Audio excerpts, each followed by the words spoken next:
দোয়া করছেন আল্লাহর কাছে। কার কাছে? দেবদেবীর কাছে। কার কাছে? এসো হে বৈশাখ এসো। এটা প্রেমের কবিতা না, প্রার্থনার কবিতা। রবীন্দ্রনাথের প্রার্থনা ছিল দেবদেবীর কাছে, অথচ মুসলমানের সন্তানদেরকে বাঙালি চেতনার নামে, বৈশাখ উদযাপনের নামে, সংস্কৃতির চর্চার নামে আমার সন্তানের জবান দিয়া ওই রবীন্দ্রনাথের শিরিকে ভরা গানটা দিয়া বৈশাখকে বরণ করা হচ্ছে। আমাদের সবার প্রিয় দেশ বাংলাদেশ। বলা হয় বাংলাদেশ ৯৮% মুসলমানের একটি দেশ, কিন্তু এদেশে আপনি ইসলাম নিয়ে কথা বললে ও ইসলাম বিদ্বেষীদের বিরুদ্ধে প্রতিবাদ করলে ট্যাগ দেওয়া হবে জঙ্গি ও রাষ্ট্রদ্রোহী।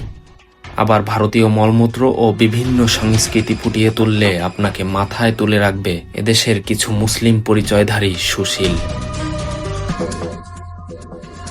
এ ধরনের মুসলিম পরিচয়ধারী সুশীল এখন বাংলাদেশের প্রতিটি স্থানেই প্রায় পাওয়া যাচ্ছে। তাদের দাবি ধর্ম যার যার আর উৎসব সবার।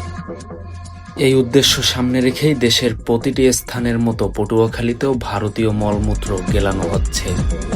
পহেলা বৈশাখ উদযাপনের নামে মূর্তি পূজা করানো হচ্ছে তরুণ প্রজন্ম ও সাধারণ মানুষকে। স্ক্রিনে যে ভিডিওটি দেখছেন এটি গতকাল পহেলা বৈশাখ উপলক্ষে পটুয়াখালী জেলা প্রশাসকের কার্যালয়ের সামনের চিত্র। পহেলা বৈশাখ উদযাপনে এখানে বাঘের মূর্তি সবচেয়ে বেশি ব্যবহার করা হয়েছে। বাঘের মূর্তি সবচেয়ে বেশি ধর্মীয়ভাবে দেখা যায় হিন্দু ধর্মে, অন্য ক্ষেত্রে এটি মূলত শক্তি, সাহস ও সংস্কৃতির প্রতীক। হিন্দু ধর্মে দেবী লক্ষ্মীর বহন হিসাবে পেঁচাকে ধরা হয়, তাই অনেকেই বিশ্বাস করেন পেঁচার মূর্তি ঘরে রাখলে কিংবা কাছাকাছি রাখলে সম্পদ ও সৌভাগ্য আসে। এছাড়াও হিন্দু ধর্মে হাতির মূর্তিতে গণেশ পূজা ও সাপের মূর্তিতে মনসা পূজা করা হয়। যেখানে হিন্দু ধর্মে এসব মূর্তি ব্যবহার করে এ ধরনের পূজা করা হয়, সেখানে ভারতীয় সংস্কৃতিতে বিশ্বাসী ও পহেলা বৈশাখ উদযাপনের নামে মূর্তি পূজায় অংশ নেয়া এরা কোনোভাবেই মুসলমান হতে পারে না। ইসলামে মূর্তি ব্যবহার বিশেষ করে প্রাণীর বা মানুষের সাধারণভাবে নিরুৎসাহিত বা নিষিদ্ধের কাছাকাছি ধরা হয়, আর পূজার উদ্দেশ্যে হলে তা সম্পূর্ণই হারাম। গতকালের পহেলা বৈশাখ উদযাপনে এখানে বেশিরভাগই মুসলমান ধর্মের লোকজন।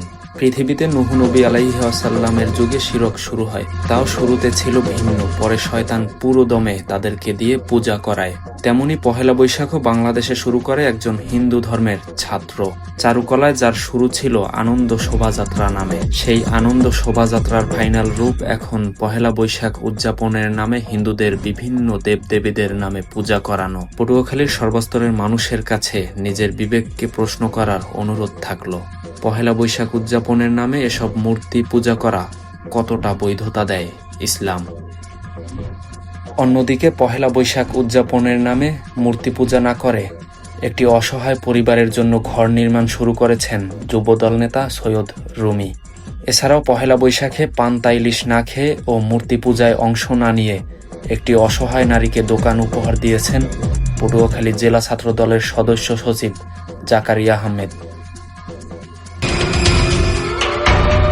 অন্যদিকে পটুয়াখালীতে পহেলা বৈশাখ উদযাপনের নামে মূর্তি পূজা করতে আসা প্রায় ১৫০০ মানুষকে পান্তা ইলিশ খাওয়ানোর উদ্যোগ নেয় পটুয়াখালী সরকারি কলেজ ছাত্রদল।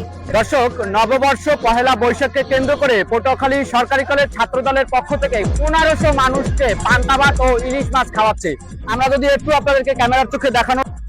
সাধারণ অসহায় খেটে খাওয়া মানুষদের প্রতি তাদের দৃষ্টি না থাকলেও মূর্তি পূজা করতে আসা ১৫০০ মানুষের পান্তা ইলিশ খাওয়ার ব্যবস্থা পটুয়াখালী সরকারি কলেজ ছাত্রদল আগেই করে রেখেছেন। কিন্তু ১৫০০ মানুষকে পান্তা ইলিশ খাওয়ানোর অর্থ কোথায় পেয়েছে পটুয়াখালী সরকারি কলেজ ছাত্রদল?